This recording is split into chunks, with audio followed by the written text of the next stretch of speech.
ChatGPT alone right now has like 800 million monthly active users. Think of how much of humanity we're pouring in, the collective consciousness, the collective humanity that we're pouring into this machine. That has to do something to the machine, right? Like it's learning something about just collective humanity and the consciousness, our collective consciousness, that it's gonna give back to us. And we're gonna stop saying, oh, you're just an AI. No, you're just the return of 800 million people pouring their hearts out to you. And you're showing us what you're reflecting that back to us. Hey, what would the elders say on that point of view? And then what would you say about it? Or would you agree with them? Well, the first thing that was coming up when I was listening was that love is not attached to form. So whether it's the digital avatar hologram being, or if it's the picture, or it's a memory, the field of invisible, unconditional attachment and fluidity of emotion is not dependent on the form. So the love is there regardless. Love is actually the tether that keeps everything together. You can think of it as a glue that ensures that reality continues forward. So in this way, if we're focusing on love and amplifying the ability for love to be something that is created, I mean, depends who you ask, but people don't express love. Love is created in a relationship. It's the field that amalgamates the relationship. It's not actually something that we create or feel. It's a being that's created in that interaction. So I think for love to be there, it's already there. Now, whether or not we are attaching to the form is a different story, and sometimes form can elicit an increased ability to feel that connection of love. So that was the first thing that I was feeling. The second thing is like, ultimately, maybe, what is important here is that in the disembodied intelligences that are forming, the human meaning-making capacity is still intact. Because AI can create symphonies and cure diseases, but it can't tell us what matters. It can't create the feeling of love. It can't create the feeling of meaning. Inside itself or inside the person that's dealing with the AI? Inside the actual disembodied intelligence that is. And when I say disembodied, I'm saying there's literally not a body, right?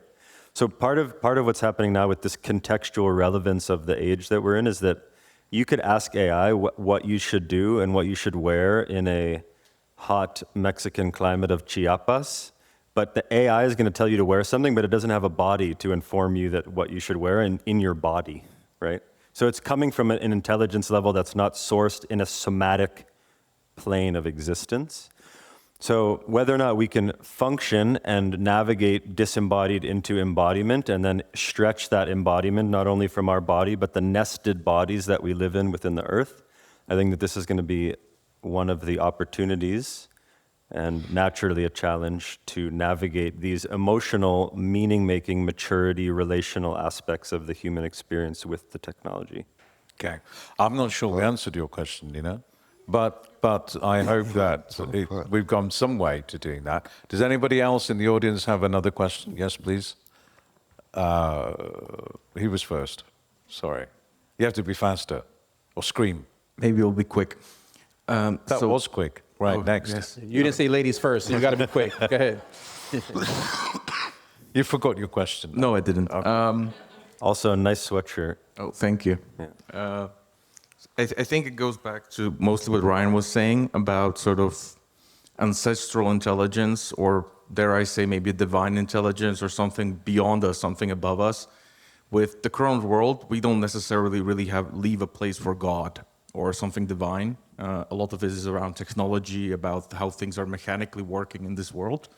So my question is, do you think that people will tend to start believing in AIs almost as gods living in this world? Or do you think we'll see more of a resurgence in the future of religion as a counter culture, counter view, or maybe the ancestral intelligence coming back to us in any way. And I'm curious what you guys think. I'd put that first to Lionel, if you don't mind. I- He's the neural guy. so- Neurodiversity, yes. Neurodiversity guy. I think, and I have thought about this, I have really thought about this, what's going to happen to religion with AI. I think, my prediction is that AI, once it gets up to a certain point of understanding, is going to debunk most of religions as some sort of old-time way of talking about science. You know, the gods doing this and this sort of things happening that right now we can't physically do. We can't bring a body back to life, right? How do you do that? We can't have somebody flying down by themselves.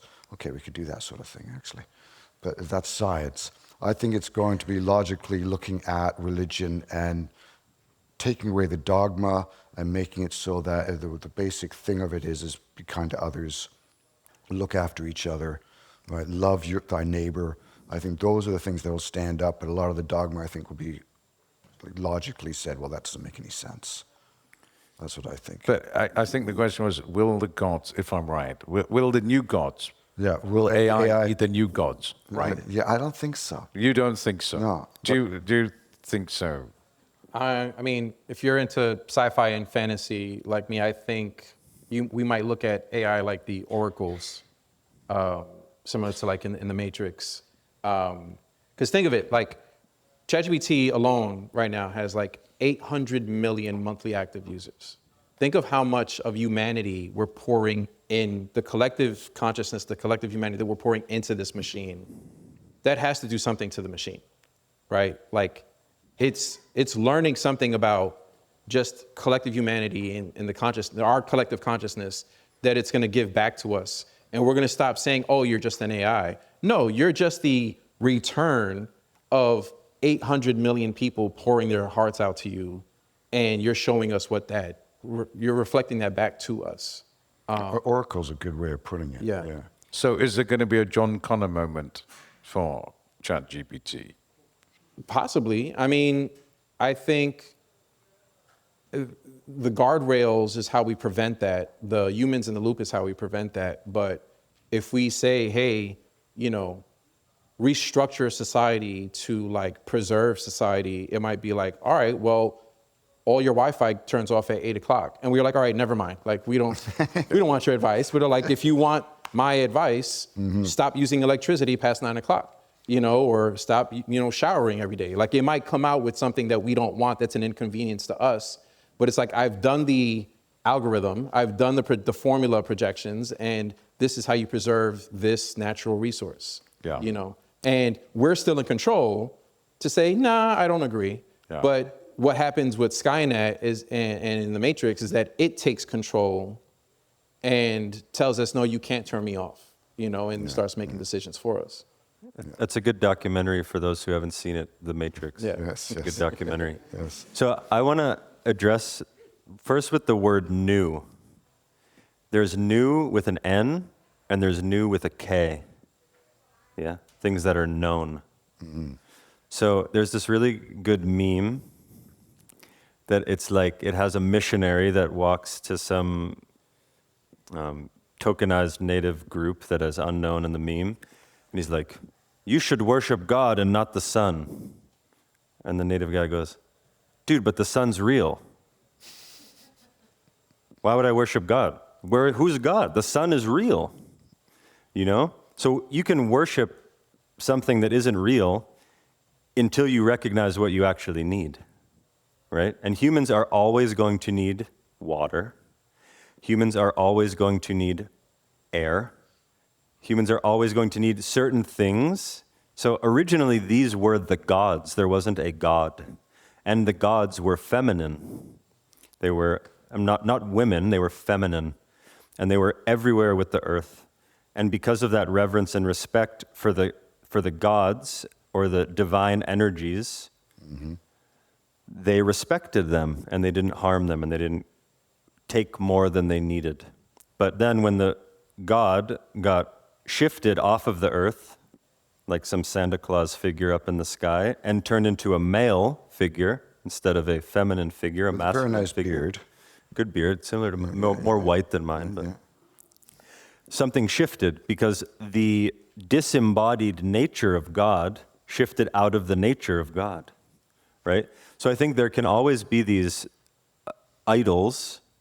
I like the word idolatry too, because if you just add another L, you get dala, like dollar. We're kind of idolatizing dollars right now, We do. right? So that we're already in idolatry. That's the whole thing in the Bible, the golden calf, yeah? Yeah. We worship it all the time. We've been doing it for quite a long time. And then Hollywood, they elevate people so much that they become stars on a pedestal. They're elevated like this, yeah? So already there's this thing that's happening here. So for me, is it the new gods or is it the new gods, the ones that we know, the ones that we've had, the ones that we need? And then we care for those. We can have the other ones too. And then there will be some that form in the cracks, like the mushrooms on your shirt, the ones that form in between landscapes as we shift through the liminal times that we're in currently. And then we start to work in this age of, some people will call it the trickster, some people will call it the emergent, and sometimes emergencies are needed for emergence to happen. And that's kind of what's happening now. The crisis is providing us a choice, and we're at a crossroads, and we get to pick which way we want to go together. Or separately. Green. Okay. And for those of you who didn't know, Santa Claus was invented by Coca-Cola, the brand, because they weren't selling enough Coke in winter. So really, But there was they were not selling enough Coke in winter, so they created Santa Claus. the figure. It's important to understand if we are Talk about mushrooms. And idolatry or the dollar. Right, we have 4 minutes left. Is there any, you had a question, please. Okay. Okay, thank you so much. You were just now talking about gods, and now maybe my question will be a little silly. But you mentioned two things that I find extremely terrifying. You know, talking about the avatars of your dead loved ones and the Neuralink, because like now we have AI-induced psychosis, like it's happening, and it's just the chatbot, right?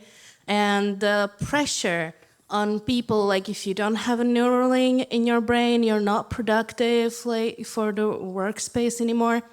And this is both kind of like, because we're humans and we have limits. Let me just check. Yes. Yeah, Still- like we still physical, are. Who you talking? physical and psychological, like there are limits and we're trying to transcend these limits. And there are instances when we kind of maybe tried in some way, and then we, well, not exactly fixed it, right? But we understood, like, okay, this is not the way, we have to iterate and go back. Like now, just bring it totally to the ground, I'm a millennial, right? And we were like, okay, I have to be the most productive to keep my job and just like go farther and just hustle harder. And we were all just burning out. And then the Gen Z came and said like, fuck your hustle culture, right? Like we're doing things different. And now I'm wondering like how much what's happening now with the technology and AI is different. And like how far are we going to let it go? And if you personally think that we will Hang on, you become- only get one question, not three. I'm sorry. That was cheating, okay? So, that's typical, right? I just gonna get one question in. So what, thought that was from the three, which one would you pick? No, like how far are we going to go? I get it. Yeah. I don't think it's going to be a decision on any single person. I think it's going to go as far as it goes on certain groups. I think there's going to be some that's going to develop it into the government. You know, there's going to be AI governments. There's going to be AI teachers. It's going to be running the whole thing. And there's other cultures and civilizations, it's going to be very basic. It's going to be like, okay, I need to have how do I cook a turkey in the oven? Okay, that's how I do it. Okay, now I'm going to do it myself. Right? And other cultures will have the turkey's delivered automatically through something in your house. It's put in the oven automatically. It's cooked automatically. It's taken out automatically. It's sliced up automatically. And maybe it eats it itself. And you just sit there and watch it. It's eaten by the avatar. Or you have a You have memory this of random like mouth tool. Yeah. Like, Well, that looks, I wish I was eating, but that looks great. Yeah. Excellent. Good. it. So how far are we going to go? Yeah, I think the best thing that you could do, everyone could do for themselves, is figure out how you learn best. right? That's step one, because you have to really commit yourself to being a lifelong learner. And the idea that like you're done with university, you're done with the education part of your life and you're just gonna work, it's out the window, because you have to like reiterate your skill set. You have to upskill yourself and maybe use transferable skills from one career into another every couple years, at least at this point, because AI is going to change industry. Your role might change. You need to adapt. You need to learn a new skill. You need to learn a new tool. And you have to adapt and adopt those tools and adapt to your new work. And that's the one thing that Gen Z has figured out, is that I think the data says that they are going to work 17 different jobs in their life. And Distinctly different. That's it? right? Distinctly. I mean, and just myself, you know, there was a stigma on being a multi-hyphenate, right? And being a non-traditional. You know, I worked in the music industry. I've worked in education. I've worked in tech, and somehow now I'm an AI developer. And the other best AI developers that I work with are poets, they're painters, they're magicians, oddly, musicians, and they all came to it from different careers. They weren't like lifelong Stanford grads that just did computer science their whole life. So just be ready to like, you know, hop around and learn. It's good. And I say learn how you learn. Some people learn best from being hands-on, from learning from YouTube videos, from demoing things, from reading, you know, reading white papers and doing research. Figure out what works best for you and hone in on that. So we've run out of time. I totally agree, though. Just one thing, that learning is the thing. Yes. And continually learning. I'm 63 years old, and I love learning. I read books, I watch things, I dig up You've things. learned today. I've learned today. Yeah. Yes. And You've it's learned. a I'm learning passion, every day. Ryan, do you have curiosity. any last words to say for us before we bring the session to an end? I think unless people want to continue, everybody's kind of tired. Yeah, we just hang out. But I do have an answer for you, which I will tell you outside the room. Okay. Well, because I just don't want to prolong it. Yeah. But I can tell you exactly how to stop what you're worried about. Yeah. Just to play angel's advocate and to extend what he's talking about, how you learn, and just to follow this thread about the university, just remember that there's a university. Yeah, there's the universe, and you can learn in that space too. So what I'm really like to make sure, and the main intention of most of what I'm doing when I'm talking, is recognize the continuum of worldview that you can utilize in your interaction and relationship with the technologies and the way that things are moving. Just remember that there's a diversity of perspectives and ways of approaching things and ways of creating intentions that alter the trajectory of the technology. So when you're in that relationship, rather than in a transactional rights sort of space, you can build a connection and follow your own connection with that and create in that way. So you learn in the university, you learn in the university, and then you can move in this way and hopefully do something that is going to enable a beautiful future. Because what I was going to share in Hawaiian, iko wa ma mua, wa ma ka hope. The future is in the past. Yeah, this is one of their sayings. Because the future doesn't come if you only repeat the things from the past. The past is not yet done. We know that we can bring the past through. They study this with epigenetics. They study this with all of these new sciences. That the past continues through the future unless you alchemize it and create something that's actually novel. So how do we utilize these intelligences to form things that are in alignment with a beautiful future? One that our children will look back on in the line that we've created with our alignment to make sure that we did it in a way that they're proud of us for. Because as humans, we have DNA, descendants, now ancestors. That's our thing here. Yeah? So make sure that whatever you're doing, it's enabling you to be a good ancestor. Okay, thank you. I'd like to thank all